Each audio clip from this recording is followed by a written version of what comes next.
रात की तरह विवेक आज भी अपने पॉडकास्ट की रिकॉर्डिंग पूरी करके स्टूडियो से निकल चुका था। उसका शो डार्क रियलिटी इंडिया में तेजी से पॉपुलर हो रहा था क्योंकि वो सच्ची डरावनी कहानियां सुनाता था। उस रात का एपिसोड कुछ अलग था। उसने पहली बार एक चुड़ैल की कहानी सुनाई थी जो लोग कहते हैं असली थी। रात के 12:30 बजे सड़कों पर सन्नाटा पसरा था और हवा में कुछ अजीब सा ठहराव था। वो बाइक चला रहा था, लेकिन लग रहा था जैसे रास्ता कभी खत्म ही नहीं हो रहा। जैसे ही वो सुनसान जंगल वाले मोड़ से गुजरा, उसकी बाइक अचानक बंद हो गई। विवेक चौंक गया। नया इंजन है, ये कैसे रुक सकती है? जैसे ही उसने बाइक से उतरकर टॉर्च निकाली, सामने कुछ दिखा।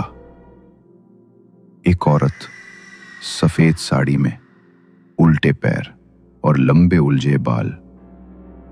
वो औरत हवा में झूल रही थी, जमीन से कुछ इंच ऊपर। उसकी गर्दन धीरे धीरे मुड़ी और आंखें सीधी विवेक की ओर टिक गईं। उसकी आंखें पूरी काली थीं, बिना पुतलियों के।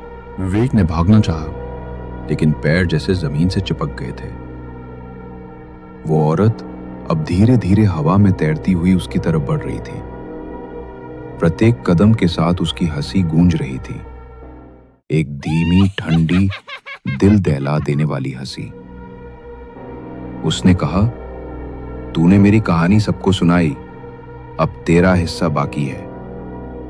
विवेक चिल्लाया, मैंने तो बस पॉडकास्ट में। लेकिन वो अब सिर्फ 2 फीट दूर थी।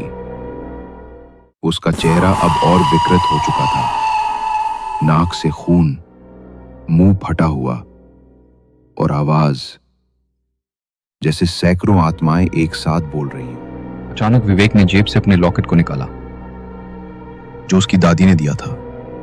जैसे ही लॉकेट हवा में आया, चुड़ैल एक पल के लिए रुक गई, चिल्लाई और पीछे हटने लगी। विवेक ने बिना वक्त गवाए दौड़ लगाई, लेकिन रास्ता अब वैसा नहीं था। चारों तरफ पेड़ झूल रहे थे और हर दिशा में वही चुड़ैल की गूंजती हंसी। सड़क अब सीधी नहीं, गोल गोल घूमती, जैसे वो किसी भटकते भंवर में हो। विवेक चिल्ला रहा था, लेकिन कोई सुन नहीं रहा था। किसी तरह उसे पास में एक पुराना मंदिर दिखा, टूटा फूटा, लेकिन भीतर दिया जल रहा था। वो मंदिर की ओर भागा। चुड़ैल पीछा कर रही थी, जमीन को खिसते हुए। जैसे ही विवेक मंदिर के अंदर पहुंचा, चुड़ैल बाहर रुक गई। उसकी चीख अब और भयानक थी। दीवारें हिलने लगी। विवेक गिर पड़ा, सांसें तेज, हाथ में वही लॉकेट। फिर एक बूढ़ी आवाज मंदिर के अंदर गूंजी, तूने उस चुड़ैल की कहानी तो सुनाई, पर अब उसकी आत्मा तेरे पीछे है। जब तक ये लॉकेट साथ है, तुझे बचा सकता है, लेकिन ये रात हर बार लौटेगी। सुबह होते ही विवेक किसी तरह बाइक लेकर घर पहुंचा, लेकिन उसका चेहरा पीला था, आंखें खाली और आवाज कांपती हुई। उसने अगली रात का पॉडकास्ट रिकॉर्ड किया। कल जो मैंने झेला वो कहानी नहीं, एक चेतावनी है।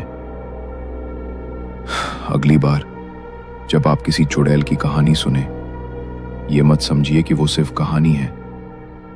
शायद वो आपकी आवाज भी सुन रही हो। और तभी बैकग्राउंड में वही हंसी, हल्की, धीमी, लेकिन जिंदा। अगर आपको कहानी पसंद आई तो चैनल को सब्सक्राइब करें